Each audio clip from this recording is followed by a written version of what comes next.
Hi Gateway, we're about ready to make available to you our financial report, which if you take the time to read, you'll find within it a paragraph entitled Land and Building Investment. Now as you read this, for some of you it will be complete and new news, and you'll be wondering about it and how come you haven't heard about that up until now. I'd like to take a few moments with you and explore it. Karen and I entered full-time ministry in 1977. We spent 3 years on staff in our first church and then nearly 12 years in our second church in Cambridge. And thus far, another 29 years and counting here at Gateway. That's 44 years of ministry and counting. During that time, one of the things that we have studiously and deliberately avoided is the building of physical structures, the building of church buildings. In our first church, we did buy and renovate a couple of buildings. However, not being the senior pastor, I didn't have to front any capital campaign, and my role was really reduced to being a very average painter and plasterer. In Cambridge, we spent the entire 12 years in rented facilities. And when we came to Gateway in 1992, the Gateway structure here at 950 already existed and had been converted into a church and was at least at some levels functional, although of course some of you will remember a substantial debt remained. I think for Karen and I, our hope was that we might be able to complete our ministry journey without ever having to face the really daunting tasks of building facilities. Some of you will be aware that Gateway started its life as a supermarket built sometime around the early 1960s. It was added to in the 1980s, which means that the youngest portion of our building is now over 40 years old, and the truth of it is that it's starting to show, increasingly so.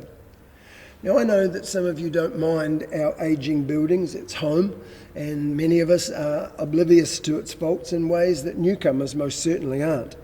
I think the longer you live in a facility, the less you actually see. And those of us who have called Gateway home for a considerable time just don't notice the musty smell, especially after it rains. We ignore the carpet that's wet after it rains and our roof leaks. Actually, we ignore the carpet completely. The carpet actually is a point of pride for many people, which is a story I'd like to talk about at some time in the future. We don't notice the places where the carpet is held down and in place by duct tape. We don't notice the stained roof tiles and the fluoro lighting.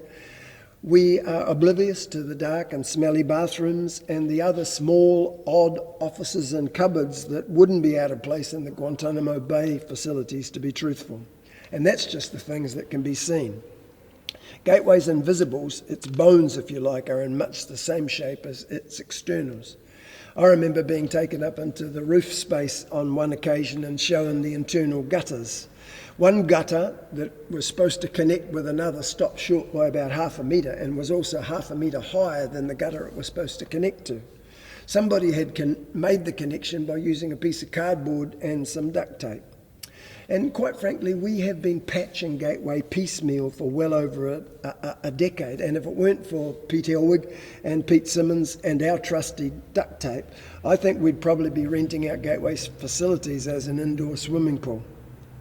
We've been avoiding the inevitable, and it simply can't go on. Over 10 years ago, we began thinking about what a refurbishment of Gateway might look like.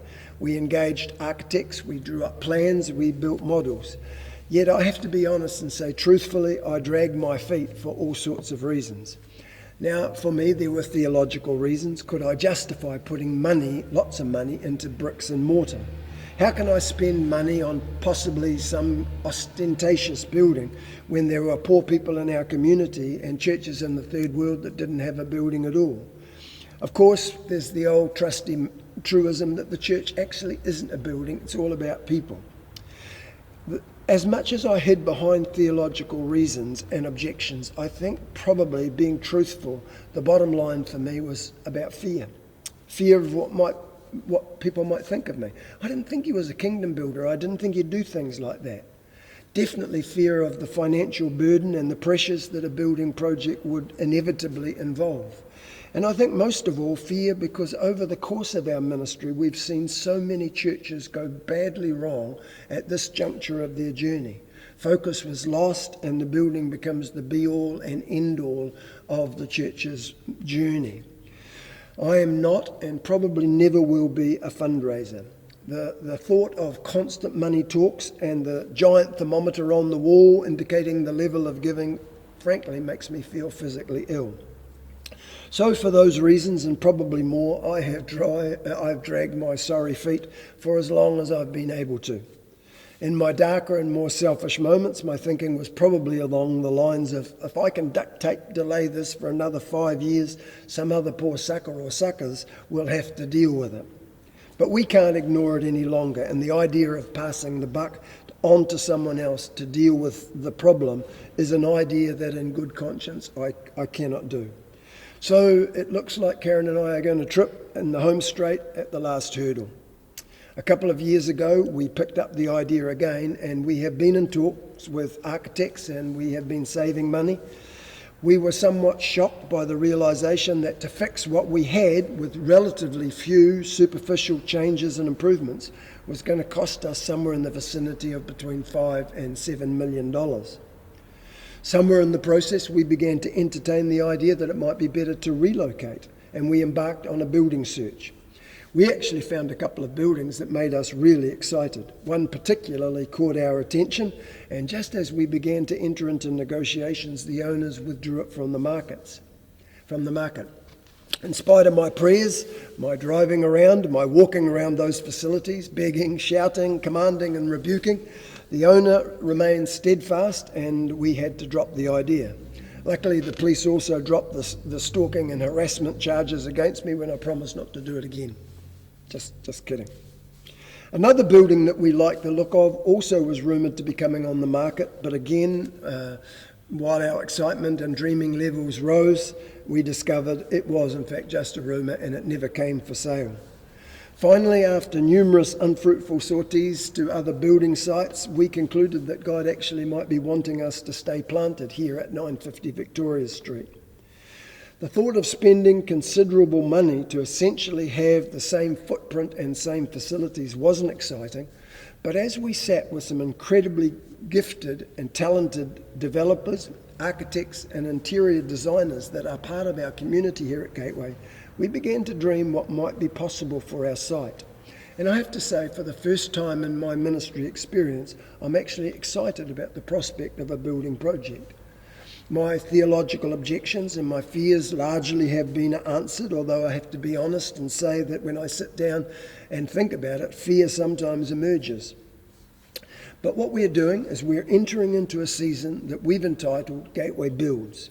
It has 3 taglines that go along with it that we'll develop in the months that lie ahead, but it's Gateway Builds a Home, Gateway Builds a Presence, and Gateway Builds a Future. As I say, in the coming days, we'll develop these thoughts more and we'll give you more information as the journey gets underway. At this stage, we simply want you to know what we're thinking and planning, to be aware of the journey we're on, and if you would be prayerful for those involved, we would be incredibly grateful. We'll come back to this in the coming months.